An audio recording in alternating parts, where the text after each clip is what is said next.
Hey guys, it's me, my face, and actual notes.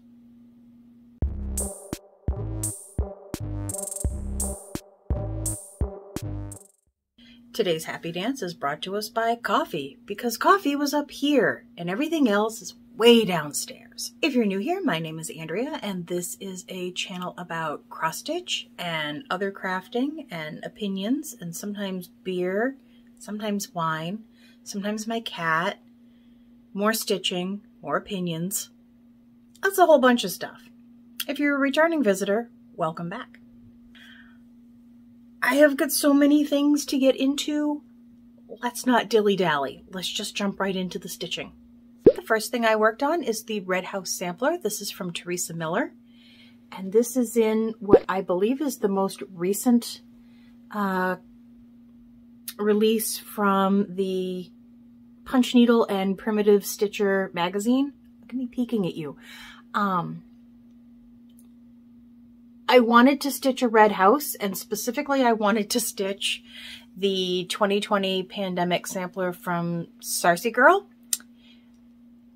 But I have not been able to yet get it into Pattern Keeper, and for some reason that was like keeping me from starting it. I have no idea why. But I was flipping through Primitive Stitcher and saw this and said, yeah, I'm doing that. I like it because it's a little different. It's rectangular. It's like longer than it is tall. And it's, I don't know. I like the colors. I like the shape of it. It spoke to me. So I decided to start it. And I am very pleased that I did. I believe I am subbing out like all the colors. So if you are interested in a conversion, I'll be happy to provide it. The next thing that I worked on is an oldie but a goodie. This is CROWS Lullaby from the Primitive Hare. And I believe last time I had only had the S in 7 done. So I finished 7 for a secret not to be told and started the word 8. I got frustrated because I had this pattern loaded into notes, and this isn't a pattern problem or anything like that. It's a me processing problem. First of all, in the file, the second page of the pattern is before the first page of the pattern. So when you're working down, the end of the page was at like the very top of the 8. So I was having muy issues getting those lined up in my head. They lined up fine on the pattern, not in my head. But I did get it figured out. And then I finally got it loaded into Pattern Keeper and all my problems went away. I love Pattern Keeper. I am still stymied at why this project is taking me so long, other than the fact that I never work on it. You know, I sat for a good solid 6 hours and only got, what, like 1, 2, and this done. This isn't hard. These are just letters. I don't know if it's because the letters are not, I don't want to say like non-standard, but you can't, it's tough to get into a rhythm when you're doing them, but it's not hard. They're just letters. And I wouldn't mind, I'm not even using like a variegated thread. I don't know what I'm using here. I'll put it up. I mean, it is slightly variegated, but I'm doing the loop start. I'm not even worrying about the variegation. So I don't know what slows me down, but the good news is that I thought this went up to 12 and it only goes up to 10. So I'm getting closer. Ever closer. The next thing that I worked on is everybody's favorite. This is Templar Prophecy. Guys. So I got it into my head. First of all, I did some work here. I got this whole other unicorn done and I brought the roses out. You know, I'm really filling in. And I said to myself, do the back stitching. You will go out of your mind if you get this all done and then take it off the Q-snap and realize that you have an entire project worth of back stitching to do. Do the back stitching. Y'all, the back, oh my God, that was like hours that took me right there. And there's so much more of it. There's so much more. I mean, don't get me wrong. It looks so good. So good. But yeah, that's taking me longer than it should. And I think it may be because I am getting a little too meticulous about it. I'm like picking it out if I'm off by half a thread. It's backstitching. No one's ever gonna know. It's lost in here. No one's gonna know. Settle down. So while I did a lot of progress, I didn't get very far. Does that make sense? It's gonna have to. And I still have not mapped out my initials, which I need to do because, again, I don't want to pull this thing off the Q-snap and say I'm all done and realize that I have this big block that I never got around to doing. Last week, or last time we were together, I showed you my secret stitching, or part of it.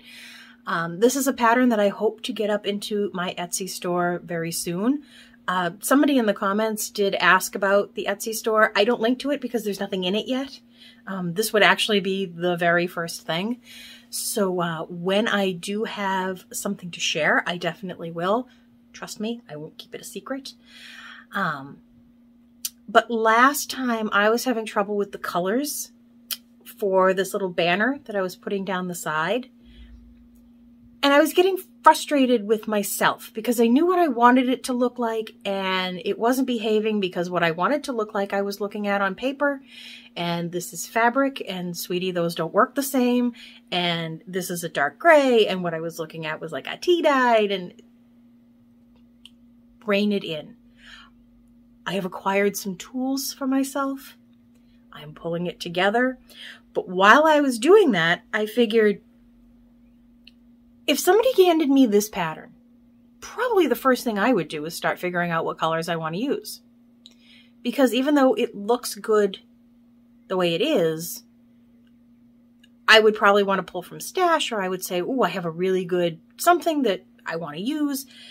So I said, why not make it grayscale? And then let other people figure out if they want to put color accents in there or not. I still ran into a little problem with one of the grays being too close to the gray of this, excuse me, smog, which Laura did helpfully let me know that she dyed this smog, and so I shouldn't have been looking for it elsewhere. But a little backstitching goes a long way, so I think it kind of started to make it pop.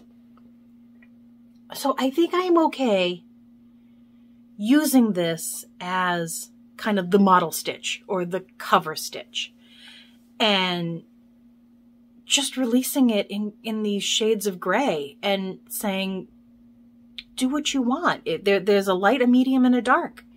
Do it in purples, do it in blues, do it in a mixture, have yourself a good time, or do it in the grays. It'll come out looking just fine. So when I finish this model stitch, I will assemble the pattern as a PDF.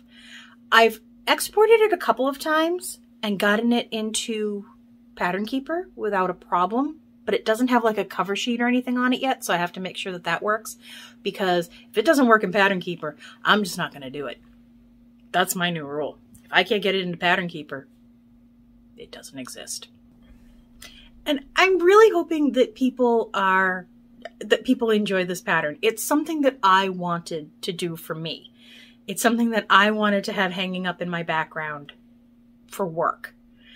So, you know, I wasn't really making it with the idea that other people would have to figure it out or would want to do it. So I'm just hoping that this turns into something that people like, because I do have a lot of other ideas of, you know, things that I would like to see on my wall, and maybe other people would like to share in that as well. Is that all the stitching I've been up to? No, it is not. Because I stitched so much, I ended up with 2 finishes.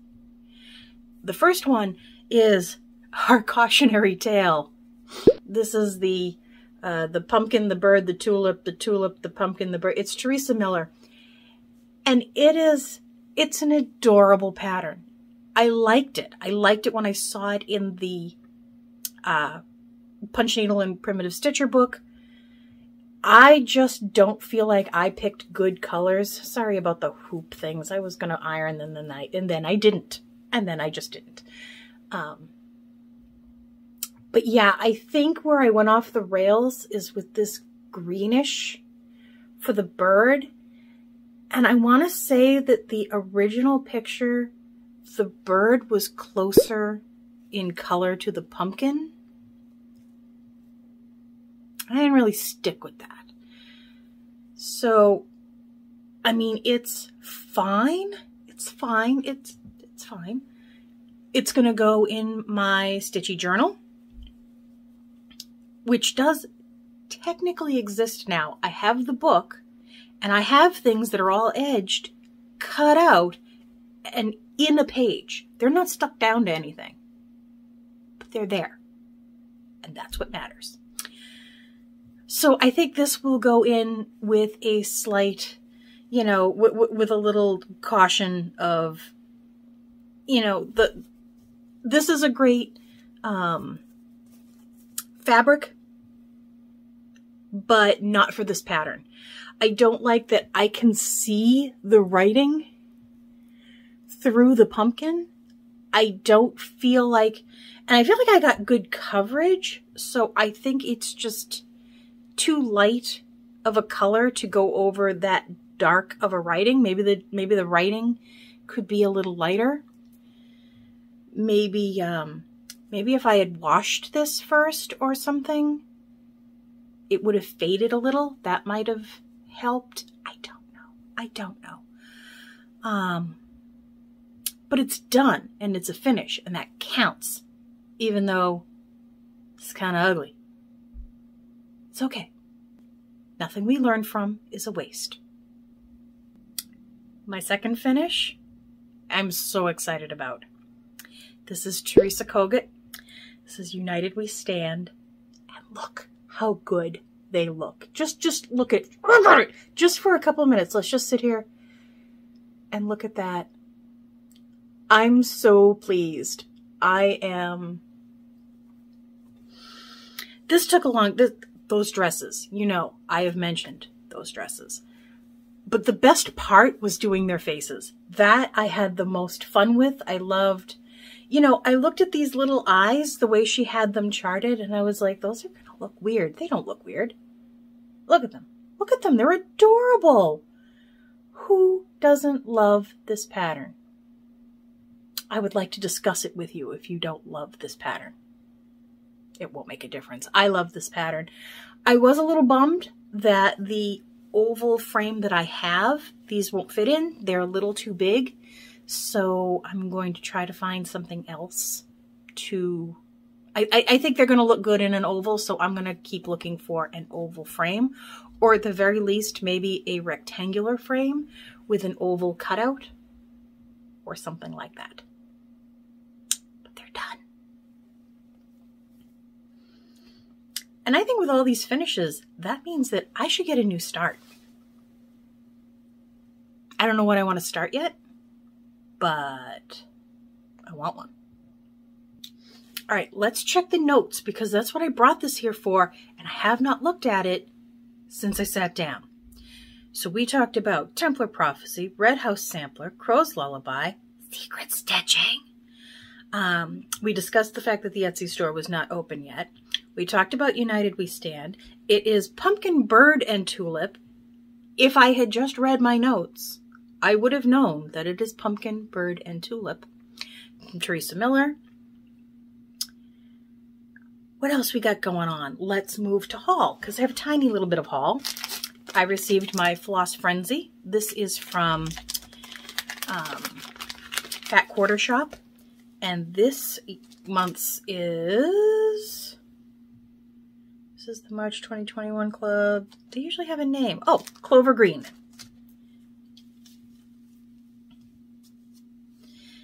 And yes, I got March a little late because it went all over creation before I think it managed to make its way home to me. But here it is. So this is Wasabi.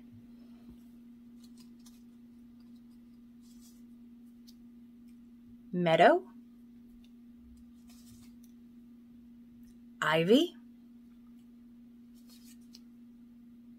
Emerald.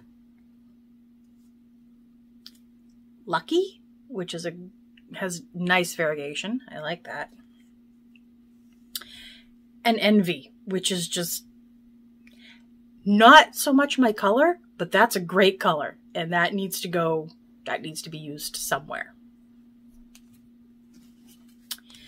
So I received those.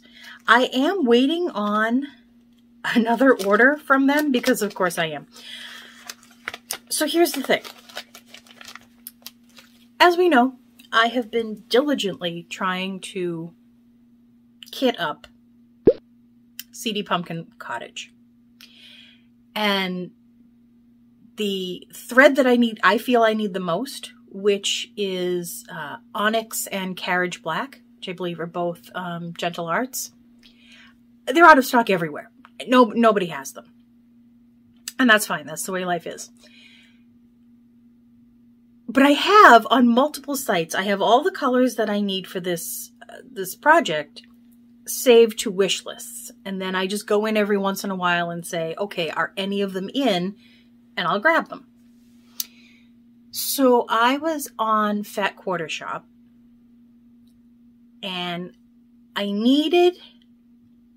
using Cherry Cobbler for the Red House on the Red House sampler. And I said, well, I have a skein, but I'm probably going to need another skein. And who buys one skein of anything? So I have to buy 2 skeins. And then I'm also using, I want to say it's, I'm going to put it here because I'm going to make it up. It's going to be wrong. It's like ivy or moss or something. And I'm using that for the lettering. And I thought, well, I only have 1 skein of that and there's a lot of this. So let's get another skein of that. Obviously, you can't order 1 skein. You have to get 2 skeins. So I got 2 skeins of that. And then I went to my wish list and it said that Clockwork was now in stock. I was like, awesome. I will get a couple of skeins for CD Pumpkin Cottage. And that means my order is somehow justified. Only in my head. Awesome.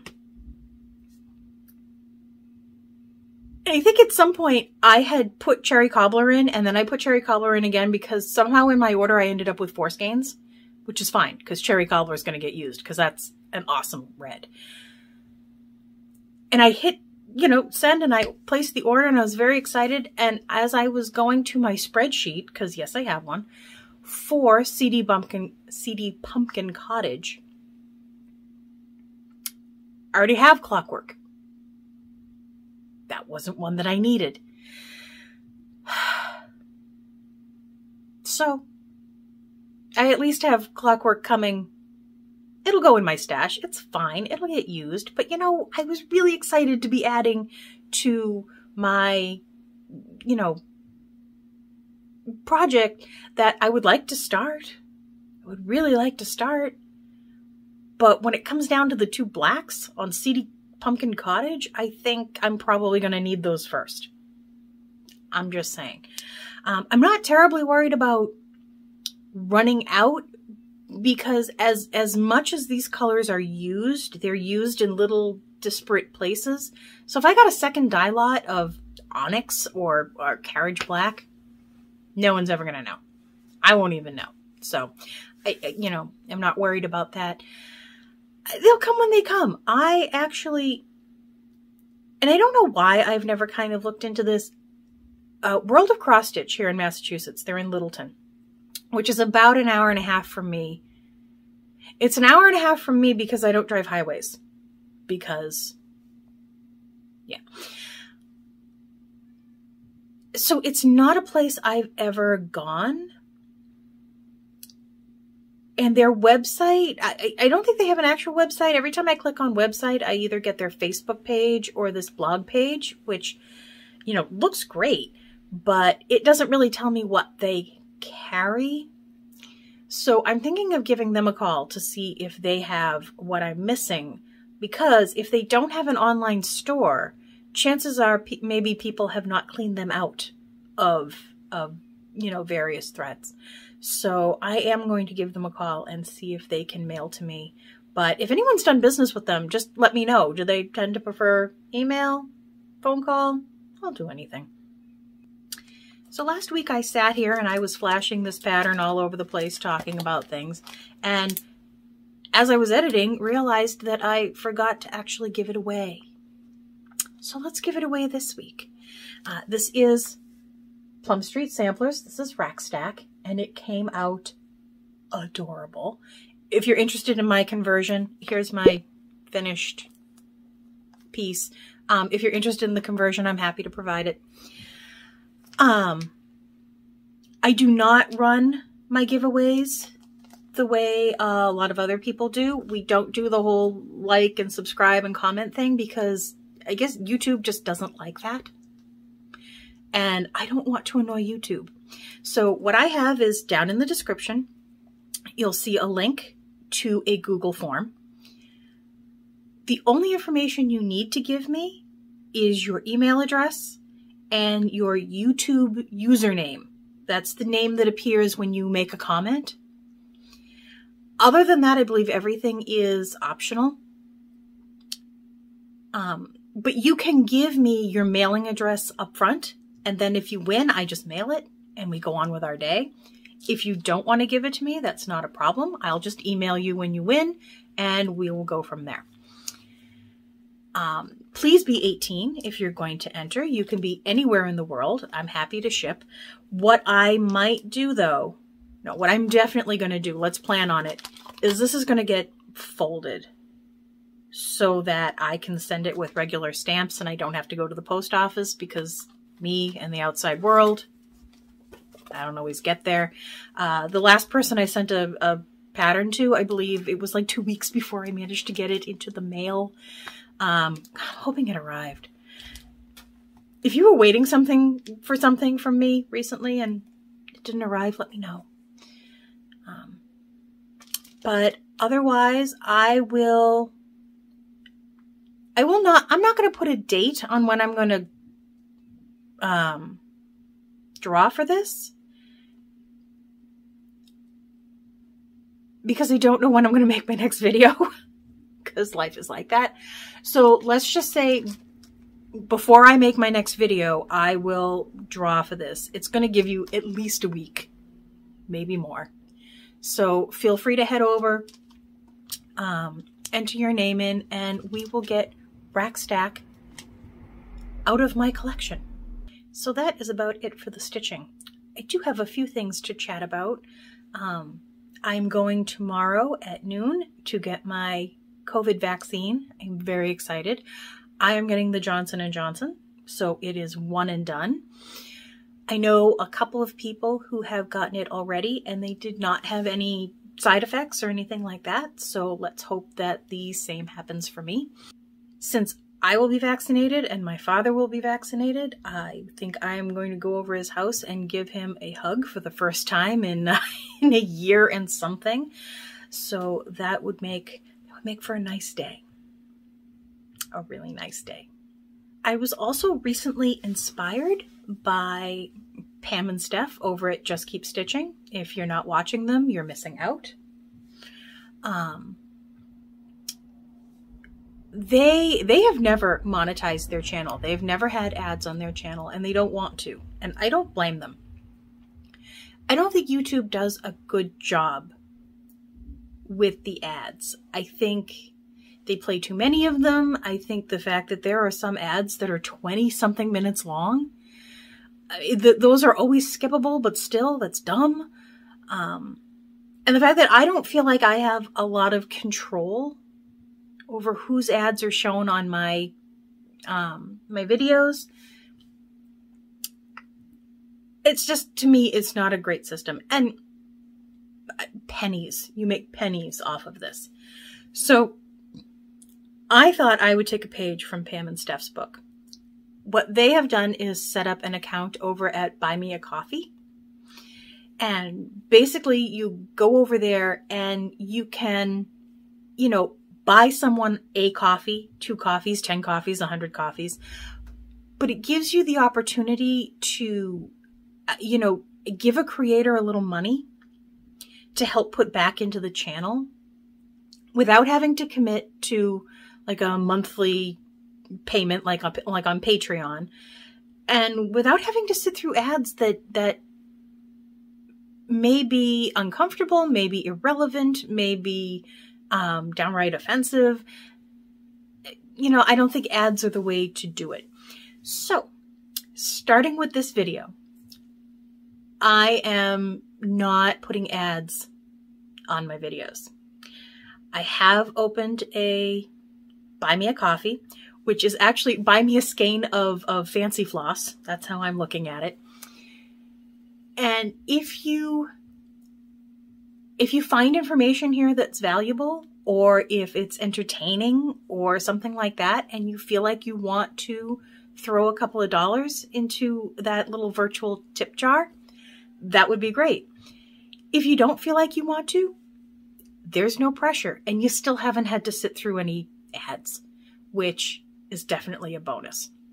So I'm hoping with this, plus maybe starting my Etsy store, I can see a little more return on the work I put into making these videos, and I can take that money and put it into doing more and interesting things for the videos, or just upgrading a little